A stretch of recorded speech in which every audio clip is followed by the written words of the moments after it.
2025 चा पहिला दिवस जो जानेवारी 1 आहे तो परमेश्वराने आपल्याला दाखवलेला आहे। आपल्या आयुष्याला पुन्हा एक वर्ष त्याने जोडलेलं आहे। त्याबद्दल देवाच्या नावाला मनापासून मी धन्यवाद देतो। आणि विशेष करून आजचा हा आनंदाचा दिवस परमेश्वराच्या कृपेने आपण सर्वजण या ठिकाणी साजरा करत असताना देवाची लोक आहे सर्व जे या ठिकाणी जमलेले आहे आणि परमेश्वराने आपल्या सर्वांना कृपा दिलेली आहे सहभागिता करण्यासाठी आणि वेगवेगळ्या कार्यक्रमांद्वारे परमेश्वराच्या गौरवासाठी आपल्या सर्वांना परमेश्वराने पुन्हा एक वार ही संधी उपलब्ध करून दिलेली आहे। त्याबद्दल देखील मी देवाच्या नावाला धन्यवाद देतो। पास्टर इक्बाल लाटकर आणि त्याचं संपूर्ण जे चर्च आहे ते सर्व चर्चमधले सर्व मेंबर्स आणि सर्व जे त्या ठिकाणी जे समितीचे लोक आहेत त्या सर्वांचा देखील मी आभारी आहे की त्यांनी या ठिकाणी मला बोलवलं आणि देवाच्या वचनातनं काही गोष्टी सांगण्यासाठी या ठिकाणी मला आमंत्रित केलेलं आहे। परमेश्वराच्या नावाला गौरव असो। प्रियांनो, आपण देवाचं वचन ऐकण्या अगोदर एक प्रार्थना करूया। स्वर्गातील बाप्पा, मी तुझा गौरव करतो, तुझ्या नावाला धन्यवाद देतो। आजचा हा दिवस परमेश्वरा तू आमच्या आयुष्याला जोडलास। गेले 2024 संपूर्ण वर्षभर आमच्या सर्वांचा सांभाळ करून 2025 हे नवीन वर्ष आमच्या आयुष्याला जोडलेलं आहे। त्याबद्दल आम्ही तुला धन्यवाद देतो, तुझा गौरव करतो। जिवंत देवा, आजचा हा दिवस आनंदाचा दिवस आम्ही सर्वजण मिळून साजरा करत असताना आमचा तारणारा प्रभू येशू ख्रिस्त जो आमच्यासाठी या पृथ्वीतलावरती आला, ज्यानं आमच्यासाठी तारणाचा मार्ग तो आमच्यासाठी झाला, मार्ग सत्य व जीवन प्रभू येशू ख्रिस्त आमच्यासाठी झालेला आहे आणि जीवनाची वचने त्याने आम्हाला दिली। सार्वकालिक जीवनाचं मर्म आम्हाला त्याने दाखवलेलं आहे आणि आमच्या पापांसाठी त्या वधस्तंभावरती आपला अमूल्य प्राण त्याने अर्पण केला। आपलं रक्त सांडून मोलाने खंडी देऊन आम्हाला विकत घेतलेला आहे, पुरला गेला आणि तिसऱ्या दिवशी मरणावरती पुन्हा विजय मिळवून पुन्हा उठलेला आहे। त्या प्रभू येशू ख्रिस्ताबद्दल आम्ही धन्यवाद देतो आणि तुझा गौरव करतो। जिवंत देवा, आजचा जो काही कार्यक्रम आहे सर्व काही आशीर्वादित करावा अशी विनंती करतो बाप्पा। आणि विशेष करून परमेश्वरा जे वचन या ठिकाणी विदित करण्यासाठी बाप्पा मला तू कृपा पुरावीस अशी विनंती करतो बाप्पा। इथं जमलेल्या प्रत्येक लहान थोरांना ऐकणारे कान समजणारे मन द्यावे अशी विनंती करतो बाप्पा। आणि मला देखील बोलण्यासाठी कृपा दे, माझ्या बुद्धी ज्ञानाप्रमाणे ताकदीप्रमाणे नव्हे तर तुझ्या पवित्र आत्म्याच्या सामर्थ्याने प्रत्येक शब्द बोलला जावा अशी मी प्रार्थना करतो बाप्पा। सर्व गौरव तुला देऊन प्रार्थना नव्हतं नाही पित्या, आमेन। प्रियांनो, आपण काही दिवसांपूर्वीच ख्रिसमस साजरा केलेला आहे आणि ख्रिसमस हा ख्रिस्त जयंती किंवा त्याला ख्रिस्ताचा जन्मोत्सव म्हणून त्या ठिकाणी आपण साजरा करत असतो आणि सर्व जगभरामध्ये 25 डिसेंबर प्रभू येशू ख्रिस्ताचा जन्म मोठ्या उत्साहानं ती आठवण म्हणून साजरी करल्या असतात आणि सगळ्या जगामध्ये हा उत्साह चाललेला आहे। काही दिवसापूर्वीच आपण तो साजरा केलेला आहे जन्मदिन। आणि मग प्रभू येशू ख्रिस्त एवढ्या मोठ्या प्रमाणामध्ये जगामध्ये त्याचं सगळेजण त्याचं नाव घेतात आणि त्याचं सगळीकडं हा जन्मदिन उत्साहानं साजरा केला जातो। आणि मग आपल्याला ह्या प्रभू येशू ख्रिस्ताविषयी थोडक्यात माहीत असणं गरजेचं असतं की का या प्रभू येशू ख्रिस्ताचं आपण ख्रिसमस आपण साजरा करत असतो आणि का हा कोण आहे हे आपल्याला जाणणं फार गरजेचं आहे। आणि मी थोडक्यात तुम्हाला सांगणार आहे की प्रभू येशू ख्रिस्त जो या पृथ्वीतलावरती आला या जगामध्ये काहीतरी उद्देशाने आला होता आणि तो उद्देश समजणं आपल्याला अत्यंत गरजेचं आहे। आणि म्हणून आपल्याला ठाऊक आहे की आपण सर्वजण या पृथ्वीवरती आपण जन्माला येतो आणि मग काही वर्षाचा कालावधी आपल्याला परमेश्वराने देऊ केलेला आहे। 60 वर्ष, 70 वर्ष, 80, 90, 100 त्याहून अधिक काही थोडके लोक जगतात आणि मग आपण परत आपल्याला मातीला मिळून जाते। हा दिनक्रम कुठल्याही मनुष्याला चुकलेला नाहीये। आणि म्हणून प्रियांनो, हे मरण जे आहे हे मरण कशाचा परिणाम आहे हे जाणणं हे समजणं अत्यंत गरजेचं आहे। आणि मग या जगामध्ये जे मरण आलेलं आहे त्याचं कारण जर आपण मूळ कारण जर शोधून काढलं तर त्याचं कारण आहे पाप। परमेश्वरानं मनुष्याला अतिशय परिपूर्ण असं निर्माण केलं होतं आणि मनुष्य जो होता आदाम आणि हवा जे प्रथम स्त्री आणि पुरुष होते ते जेव्हा परमेश्वराने निर्माण केले ते परमेश्वराच्या समागमामध्ये राहत होते आणि अशा प्रकारे परमेश्वराने त्यांना काही गोष्टी सांगितल्या होत्या आणि त्यांनी देवाचं आज्ञाभंग केलं।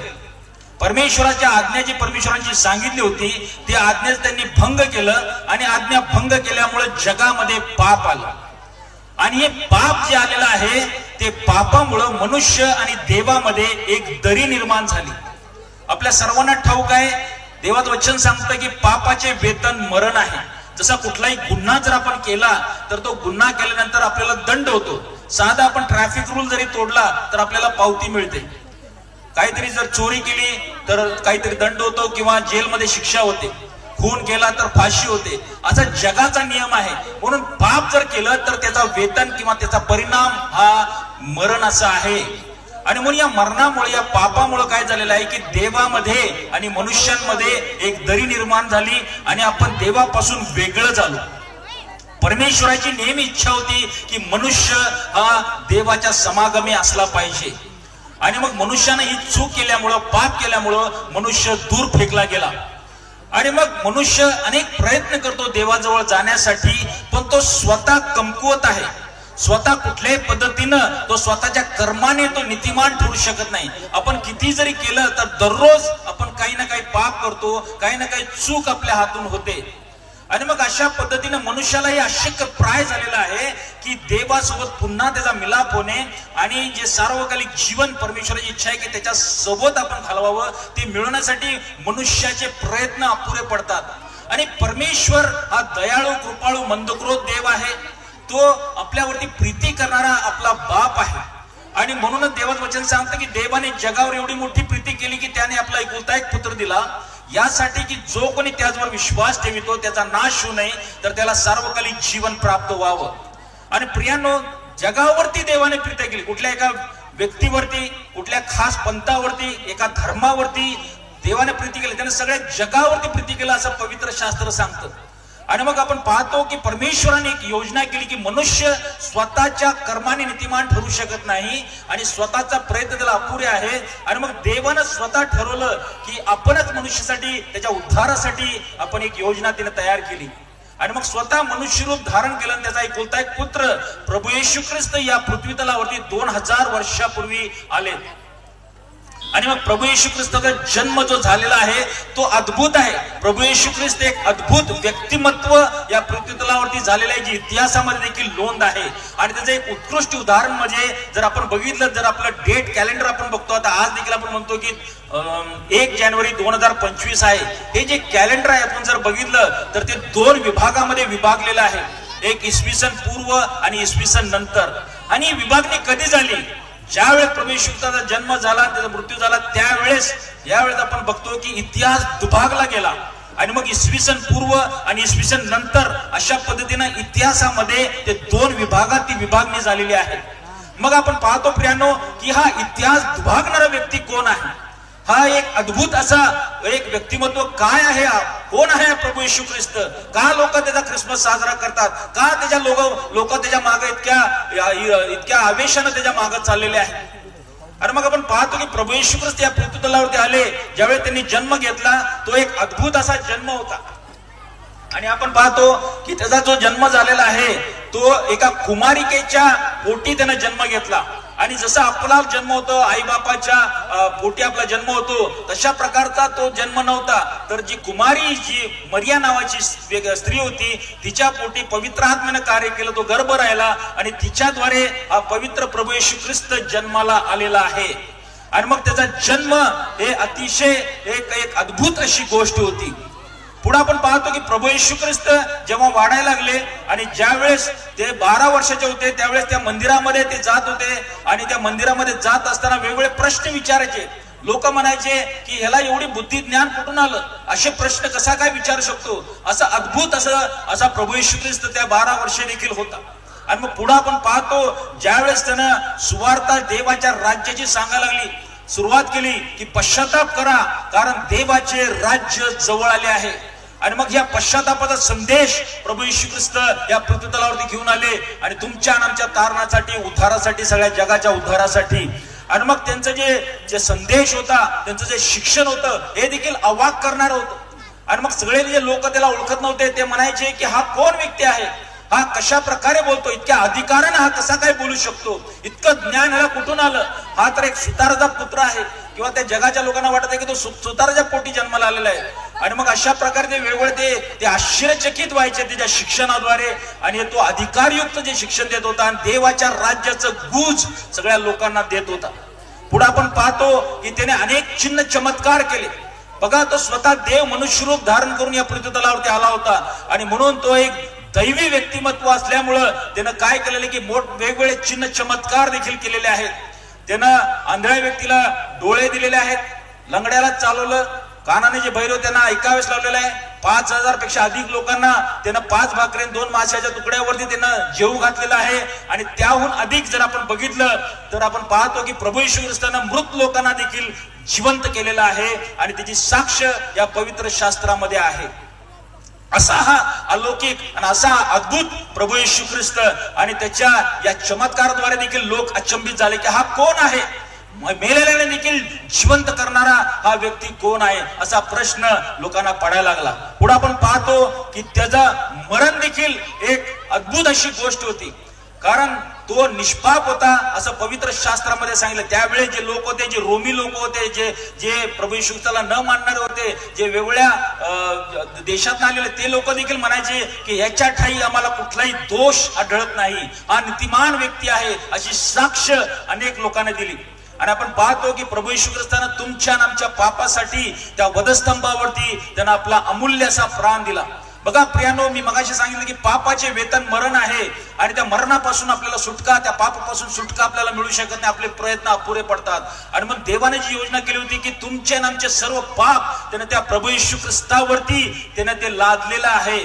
आणि मग ती योजना केली की आम्हाला फक्त त्याच्यावरती आता विश्वास ठेवायचा आहे. आणि प्रभू येशूने त्याची किंमत मोजली, ती किंमत मोजून त्यानं तुमचे आमचे पाप स्वतःवरती घेतले आणि आपल्याला सार्वकालिक जीवनाचा मार्ग मोकळा केला. तो मरण पावला आणि पुरला गेला. आणि सगळ्यात अद्भुत अशी गोष्ट आहे की तो 3ऱ्या दिवशी पुन्हा उठला. जगाच्या इतिहासामध्ये आतापर्यंत अनेक महान व्यक्ती मनुष्य निर्माण झाल्यापासून सर्व जन्माला आले आणि सर्वजण मरण पावले, पण प्रभू येशू ख्रिस्त एकमेव असा व्यक्ती आहे की जो मरण पावला, पुरला गेला आणि 3ऱ्या दिवशी तो पुन्हा उठलेला आहे. Praise the Lord. प्रियानो, आपण ही गोष्ट आपण समजून घेतली पाहिजे की हा कोण आहे येशू ख्रिस्त, हा मरणावरती देखील विजय मिळवणारा असा हा कोण आहे. आणि मग त्यानं मरणावरती विजय मिळून 3ऱ्या दिवशी पुन्हा उठला. आणि तो म्हटलेला आहे योहान 14:19 मध्ये म्हणतो की मी जिवंत आहे म्हणून तुम्हीही जिवंत असाल. जर आपण प्रभू येशू ख्रिस्तावरती विश्वास ठेवले तर आपण मेलेलो असलो तरी आपण जगणार आहोत. आणि अशा प्रकारची एक आशा त्याने दिली. मग आपण पाहतो की त्याचं स्वर्गात जाणं जे आरोहण होतं ते देखील एक अद्भुत असं होतं. 500हून अधिक लोकांनी पाहिलं की स्वर्गातून देवदूत आले आणि त्यांनी स्वर्गात त्याला जाताना सगळ्या डोळ्यांनी पाहिलं. ते म्हटले की जसं तुम्ही त्याला स्वर्गात जाताना पाहता तसं तो पुन्हा गौरवाने परत येणार आहे. जसा प्रभू येशू 2000 वर्षापूर्वी येऊन गेला तसाच आता तो पुन्हा येण्यासाठी तो तयार आहे प्रियानो. आणि मग त्याचं जे पुनरागमन होणार आहे, जे दुसरं आगमन होणार आहे ते देखील अद्भुत असणार आहे. ज्यांनी त्याच्यावरती विश्वास ठेवला आणि ज्यांनी प्रभू येशू ख्रिस्ताला आपला प्रभू व तारणारा म्हणून स्वीकारलेला आहे, फक्त विश्वास ठेवण्याद्वारे आपलं तारण होतं. प्रियानो, आपण ही गोष्ट लक्षात ठेवली पाहिजे की ह्या प्रभू येशू ख्रिस्तानं आपल्यासाठी काय केलेलं आहे. आणि प्रभू येशू ख्रिस्तानं आपल्यासाठी जो तारणाचा मार्ग, जो उद्धाराचा मार्ग आपल्यासाठी मोकळा केला. जगात अनेक संतगण येऊन गेले, अनेक मोठमोठे व्यक्ती येऊन गेले, सगळ्यांनी दाखवलं की ह्या मार्गाने जा, त्या मार्गाने जा, हा मार्ग बरोबर आहे, हे चुकीचं आहे, हे बरोबर आहे, सगळ्यांनी चांगलं शिक्षण दिलं.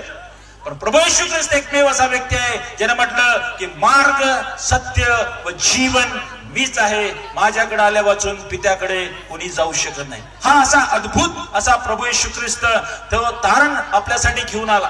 आपले सर्व पाप त्याने स्वतःवरती घेतले, आपल्यासाठी आपला अमूल्य प्राण दिला, स्वतःचं समर्पण केलं तुमच्या माझ्या उद्धारासाठी. आपल्याला वाटतं की ख्रिस्ती हा धर्म आहे. प्रियानो, ही चुकीचा समज आहे. ख्रिस्ती धर्म नाही आहे. प्रभू येशू ख्रिस्त या पवित्र शास्त्रामध्ये की कुठेही तो धर्म स्थापन करण्यासाठी आला नाही, तर तुमचं आणि माझं तारण करण्यासाठी. पापाच्या दलदलीत आपण फसलेलो आहोत, त्यातनं बाहेर काढून सार्वकालिक जीवनाचे वाटेकरी होण्यासाठी, पुन्हा एकदा देवाशी समेट घडवण्यासाठी प्रभू येशू ख्रिस्त या पृथ्वी तलावरती आले. हे सत्य आपण समजलं पाहिजे. आणि तो कुठल्या एका विशिष्ट लोकांसाठी नाही. ख्रिस्ती धर्म मनुष्यांनी केलेला आहे. ख्रिस्ती धर्म काही धर्म नाहीये, तो मनुष्याने कुठेतरी रकान्यामध्ये लिहायला लागतं आपल्याला कुठला धर्म म्हणून. त्या ठिकाणी आपल्याला ते ख्रिस्ती धर्म आलेला आहे. ख्रिस्ती धर्म नाही, ख्रिस्ती विश्वास आहे. आणि म्हणून जो कोणी जगातला कुठलाही व्यक्ती असू दे, कुठल्याही जाती धर्माचा असू दे, ज्यांनी प्रभू येशू ख्रिस्तावरती विश्वास ठेवलेला आहे त्यांना सार्वकालिक जीवन आणि देवाचे पुत्र व कन्या होण्याचा अधिकार दिलेला आहे. असा हा आमचा प्रभू येशू ख्रिस्त, असा हा अलौकिक असा जिवंत देव, ज्याने इतिहास दुभागला, ज्यानं मरणावरती विजय मिळवला, ज्यानं तुमच्या माझ्या पापासाठी आपला प्राण अमूल्य दिलेला आहे, रक्त सांडलेलं आहे, किंमत मोजलेली आहे. आणि तो आज म्हणत आहे की तुम्ही सर्वजण माझ्या, अहो कष्टी व भाराक्रांत जण हो, तुम्ही सर्वजण माझ्याकडे या, म्हणजे मी तुम्हाला विसावा देईन. बघा प्रियांनो, मरण कोणाला चुकलेलं नाहीये. प्रत्येकाला मरणाचा सामना करावा लागणार. जगात अनेक मोठमोठे लिहून गेले, सगळेजण मरण पावले. अनेकांनी जग जिंकलेलं आहे. अलेक्झांडर द ग्रेट यानं देखील जग जिंकलेलं होतं. जवळजवळ तो थोडक्यात फक्त भारत देश राहिला होता आणि त्यातनं तो परत गेला. आणि मग आपण पाहतो की जेव्हा तो मरणार होता, तो म्हटला की जेव्हा माझी तिरडी जेव्हा घेऊन जाल मला पुरायला, तर माझे हात त्या तिरडीच्या बाहेर असे काढून ठेवा आणि जगाला दाखवा की मी रिकामा आलो आणि मी रिकामा चाललेलो आहे. प्रियांनो, या जगामध्ये आपल्याला काही जरी किती जरी मिळालं तर आपल्याला याच ठिकाणी ठेवून जायचं आहे. पण आपल्या आत्म्याची आपण काळजी करणं गरजेचं आहे. आत्मा हा अमर असा आहे, तो अनंतकालिक असा आहे, असं सगळ्या धर्मामध्ये याचं विवरण केलेलं आहे. आणि मग तो आत्मा कुठं जाणार आहे ती आपली दिशा ठरवणार आहे. मरणानंतर आपलं भविष्य काय असणार आहे, आपण सार्वकालिक जीवनाकडे जाणार आहोत की त्या सार्वकालिक दंड जो नरक आहे, ज्याने विश्वास न ठेवला त्यांच्या त्या ठिकाणी आपण जाणार आहोत. हा आपण विचार करण्यासारखा हा प्रश्न आहे. जर आजपर्यंत आपण विचार केला नसेल, आजपर्यंत आपल्याला प्रभू येशू ठाऊक नसेल, जर त्याचे तारणाची योजना आपल्याला ठाऊक नसेल, तर आज तारणाचा दिवस आहे असं देवाचं वचन सांगतं. आजच तारणाचा दिवस आहे. प्रियांनो, प्रभू येशू ख्रिस्तावरती विश्वास ठेवा, म्हणजे तुमचे व तुमच्या घराण्याचे तारण होईल. Praise the Lord.